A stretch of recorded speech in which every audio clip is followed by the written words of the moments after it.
Welcome back friends, welcome to invest ji. एक बार फिर से आप सबका बहुत बहुत स्वागत है।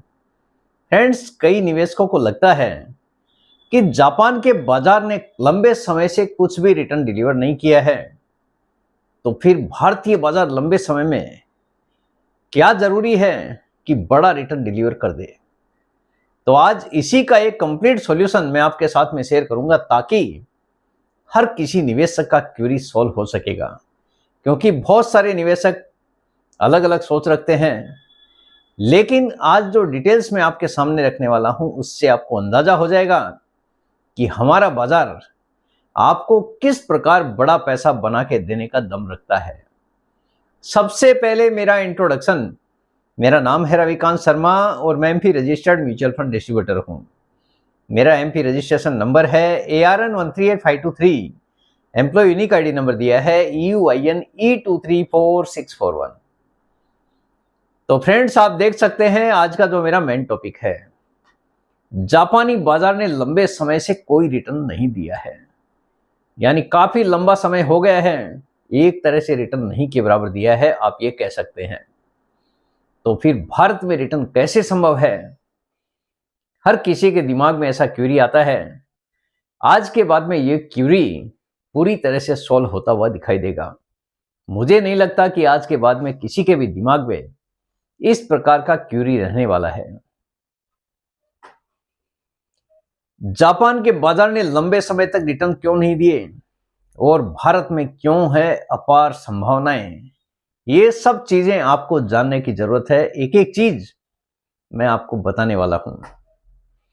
क्या आपने कभी सोचा है कि जापान जैसी बड़ी और विकसित अर्थव्यवस्था के शेयर बाजार ने पिछले कई दशकों में बहुत कम रिटर्न क्यों दिए हैं?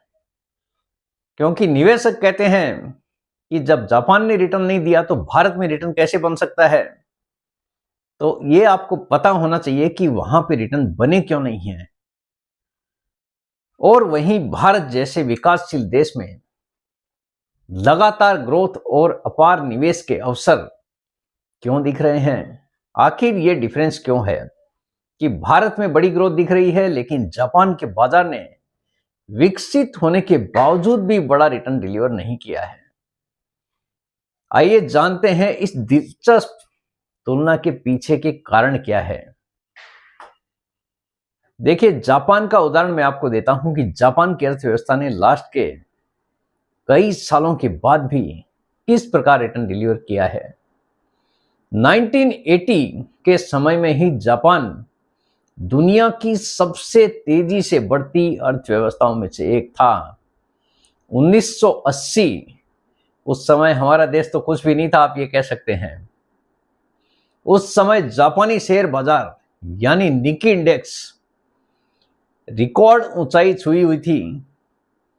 साल 1989 में करीब 39,000 स्तर तक पहुंच गया था, यानी 1989 में ही 39,000 का लेवल टच कर दिया था, जो कि आज अगर आप देखोगे करीब 48,000 के आसपास है। यानी आप ये कह सकते हैं कि जापान के बाजार ने एक तरह से कुछ भी रिटर्न बना के दिया नहीं है। 2-4% का रिटर्न कुछ नहीं होता है इतने लंबे समय के अंतराल के बाद। उसके पीछे बहुत सारे कारण हैं। लेकिन इसके बाद में क्या हुआ? जब इतनी तेजी से अर्थव्यवस्था बढ़ रही थी, विकसित देश है, 39,000 के लेवल पे उनका बाजार पहुंच गया था, उसके बाद में सडनली ऐसा क्या हो गया कि वहां पे बाजार ने रिटर्न बना के देना ही बंद कर दिया। लेकिन उसके बाद क्या हुआ? अर्थव्यवस्था धीरे धीरे ठहराव की ओर बढ़ी। धीरे धीरे अर्थव्यवस्था रुक गई। वहां पे असेट बबल फूट गया। रियल एस्टेट और शेयर दोनों की कीमतें गिर गई। रियल एस्टेट के प्राइस भी लगातार डाउन होते चले गए। जो एक बबल था वो पूरी तरह से फूट गया। मांग कम हो गई, जनसंख्या वृद्धि ये सबसे बड़ा कारण है। वहां पे जो जनसंख्या है बूढ़ी होती चली गई। ज्यादातर लोग हैं वहां पे, दुनिया में सबसे ज्यादा वृद्ध लोग वहीं पे रहते हैं। और उपभोग घटा, जो कंजम्पशन है वो लगातार डिक्लाइन की तरफ जाते चला गया। नतीजा ये हुआ कि जापान का शेयर बाजार अगले 30 सालों तक उसी स्तर के आसपास बना रहा, यानी अगले 30 सालों तक बाजार ने कुछ भी रिटर्न डिलीवर नहीं किया, क्योंकि कंजम्पशन भी अगर रुक जाता है, एक स्टेबिलिटी की तरफ अगर कोई देश चला जाता है, तो वहां पे ग्रोथ आएगी कैसे? वहां की जो पब्लिक है वो भी ज्यादातर बूढ़ी हो चली है, यानी उनकी जो सोच है वो भी पूरी तरह से बदल चुकी है।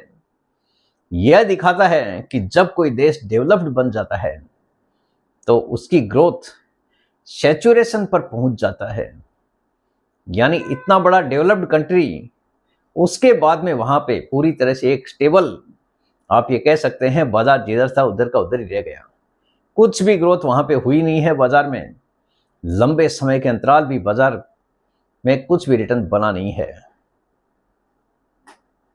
भारत देखिए, भारत क्या है? भारत एक स्मॉल कैप स्टॉक की तरह है और जापान एक लार्ज कैप स्टॉक की तरह है। भारत में रिस्क ज्यादा है तो ग्रोथ की संभावना भी ज्यादा है। जापान एक स्टेबल कंट्री है, डेवलप्ड कंट्री है, तो लार्ज कैप स्टॉक की तरह है। अगर किसी को ग्रोथ करनी है तो हर किसी के दिमाग में आता है कि भाई स्मॉल कैप स्टॉक अच्छा है, लंबे समय के लिए निवेश करना है, तो क्यों ना मैं भी हाई रिस्क जोन में जाके बड़ा निवेश करूं और बड़ा पैसा कमा लूं। भारत का बाजार एक स्मॉल कैप स्टॉक है और जापान एक डेवलप्ड कंट्री होने के कारण आप ये कह सकते हैं लार्ज कैप स्टॉक की तरह है, जहां पे एक स्टेबिलिटी है और भारत में ग्रोथ की संभावनाएं काफी ज्यादा है। शेयर बाजार में स्मॉल कैप स्टॉक कंपनियां वो होती है जो अभी बढ़ने के शुरुआती चरण में होती है, यानी ऐसी जो कंपनियां जो बढ़ने के शुरुआती चरण में है, जहां पे ग्रोथ की अपार संभावनाएं हैं, वैल्यूएशन काफी कम है, तो वही हाल हमारे देश का है जहां पे ग्रोथ की अपार संभावनाएं हैं। इसीलिए मैंने बोला है कि भारत एक स्मॉल कैप स्टॉक की तरह है। उनके पास अपार ग्रोथ की संभावनाएं होती है, लेकिन रिस्क भी थोड़ा ज्यादा होता है। जो स्मॉल कैप स्टॉक होता है वहां पे रिस्क भी ज्यादा होता है, हाई रिस्क और हाई रिटर्न दोनों ही एक साथ चलते हैं। वहीं लार्ज कैप कंपनियां पहले से स्थिर, परिपक्व और विशाल होती है, जैसा कि जापान का देश है, ऑलरेडी डेवलप्ड हो चुका है। हमारा देश डेवलपिंग कंट्री है जिसको ग्रोथ करना है। उनमें ग्रोथ की गति धीमी होती है। लार्ज कैप स्टॉक्स में आप देखते हो ग्रोथ की जो रफ्तार है वो धीमी होती है, लेकिन रिटर्न स्थिर और सीमित होते हैं। वहां पे रिटर्न थोड़े से कम बनेंगे लेकिन लिमिटेड होते हैं। अब यही फर्क अगर हम देशों पर लगाएं तो जापान एक लार्ज कैप देश है, जबकि भारत आज भी एक स्मॉल कैप देश की तरह तेजी से उभर रहा है। 140 करोड़ का देश है जिसमें कंजम्पशन की अपार संभावनाएं हैं। आप देख रहे हो आए दिन कोई न कोई नई कंपनी बाजार में लिस्ट होने को तैयार रहती है, क्योंकि हर किसी को लगता है कि भारत में ग्रोथ काफी तेजी से आ सकती है। 140 करोड़ का देश होने का मतलब है कि हमको आने वाले समय में हो सकता है कि किसी दूसरे देश की तरफ देखना ही ना पड़े, क्योंकि हमारा देश ही इतना विशाल है जिसमें ग्रोथ की अपार संभावनाएं हैं। जो भी नई नई कंपनियां आ रही है उनकी कोशिश यही है कि भारत को किस प्रकार डेवलप्ड कंट्री बनाया जाए, जो कि प्रधानमंत्री जी ने टारगेट रखा है कि 2047 में हमारा देश डेवलप्ड कंट्री की तरफ जा सकता है, यानी डेवलप्ड हो सकता है। ये टारगेट रखा गया है। कहाँ तक हम पहुँचते हैं ये समय ही बताएगा, लेकिन कोशिश यही है कि 2047 तक हमारा देश एक डेवलप्ड कंट्री बन जाए, जिसके बाद में हमारे देश को कहीं भी किसी भी दूसरे देश की तरफ देखना ना पड़े। इसीलिए आत्मनिर्भर भारत बनाने की तरफ काफ़ी ज़्यादा फोकस किया जा रहा है, जिसके कारण आप उम्मीद कर सकते हैं कि हमारे देश में आने वाले समय में बड़ी ग्रोथ आ सकती है।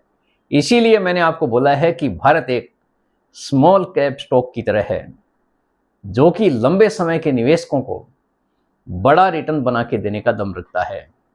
इसीलिए आपको बार बार बोलता हूं कि जो भी निवेश करना है लंबे समय के लिए ही निवेश करना है, ना कि आज पैसा लगाया कल पैसा निकाल लिया। ऐसे निवेशकों को बाजार में नुकसान भी उठाना पड़ सकता है। अब देखिए भारत की स्थिति क्या है भारत की स्थिति क्या कहती है। अब बात करते हैं भारत की। भारत आज भी एक डेवलपिंग इकोनॉमी है, ना कि डेवलप्ड। डेवलपिंग इकोनॉमी का मतलब है कि हम विकास की तरफ लगातार तेजी से बढ़ रहे हैं।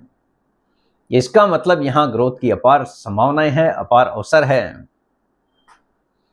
मुख्य कारण है युवा जनसंख्या। जापान में वृद्धि हो गई है वहां की पब्लिक। यहाँ की जनसंख्या काफी ज्यादा युवा है, जिनमें जोश काफी ज्यादा है। पैसा कमाना है, आगे बढ़ना है, हर किसी की सोच यही है। भारत की औसत उम्र सिर्फ 28 वर्ष है। यही भारत का सबसे बड़ा प्लस पॉइंट है। यानी 35 साल से नीचे वाली पब्लिक हमारे देश में काफी ज्यादा है। तेजी से बढ़ती मिडिल क्लास खर्च और खपत लगातार बढ़ रही है। लोगों की आमदनी बढ़ रही है तो कंजम्पशन भी बढ़ रहा है। लोगों की जेब में पैसा देने के लिए सरकार भी लगातार फोकस कर रही है कि लोगों की आमदनी किस प्रकार बढ़ाया जाए। आमदनी बढ़ाने के लिए ही सरकार ने 12 लाख तक की इनकम को टैक्स फ्री कर दिया है, जिसका सीधा सीधा इंपैक्ट आने वाले समय में आप भारतीय बाजार पर देख सकते हैं। इसका मतलब है कि कंजम्पशन को बढ़ाने के लिए सरकार का फोकस इनकम बढ़ाने की तरफ किया गया है। अगर इनकम बढ़ेगी तो आदमी के शौक पैदा होंगे, और शौक पैदा होने का मतलब है कि कंजम्पशन काफी तेज गति से भारत में बढ़ सकता है, जिसके कारण ही हम कह सकते हैं कि आने वाला युग भारत का युग हो सकता है। सरकारी नीतियां, मेक इन इंडिया, सरकार का फोकस है भारत को आत्मनिर्भर बनाना है, तो मेक इन इंडिया पे काफी ज्यादा फोकस है। डिजिटल इंडिया, डिजिटल यानी जो भी कामकाज है ऑनलाइन प्रोसेस होना चाहिए, सब कुछ फटाफट होना चाहिए, जिस काम को करने में ज्यादा समय ना लगे।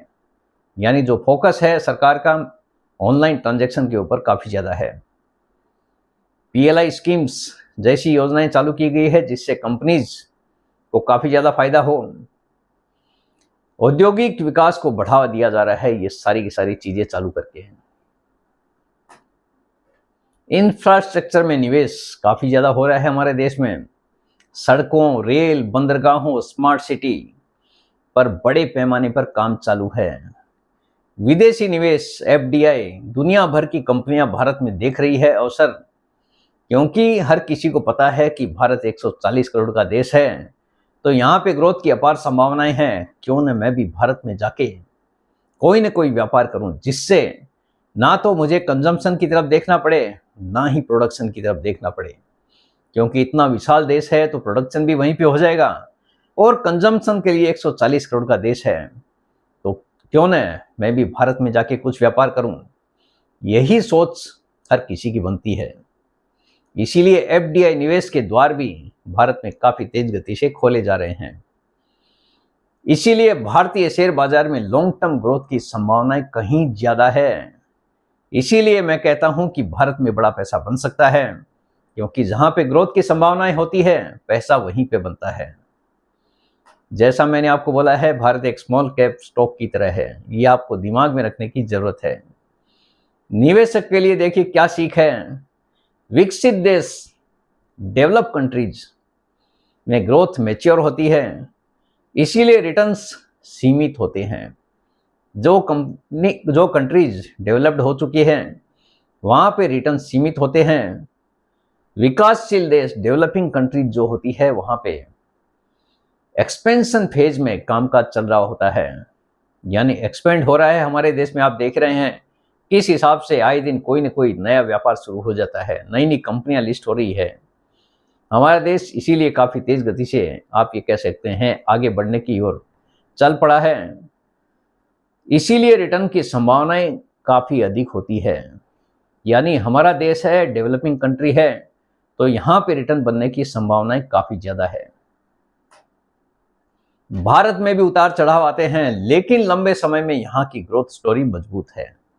सरकार का फोकस है, सरकार भी चाहती है कि भारत को किस प्रकार डेवलप्ड कंट्री बनाया जाए, तो सरकार का फोकस भी हर दिशा में है, जिसके कारण ही यहाँ पे ग्रोथ स्टोरी है वो काफी मजबूत दिखती है।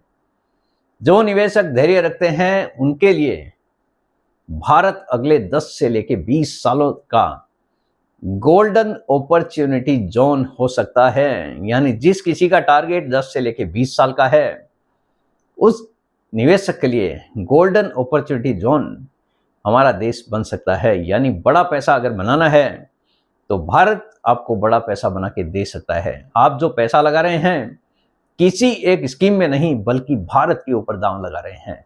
अगर आपको भारत पर भरोसा है, आपको लगता है कि भारत आगे बढ़ रहा है, तो ही आपको निवेश करना है, ना कि किसी के भी कहने से कहीं भी पैसा लगा देना है।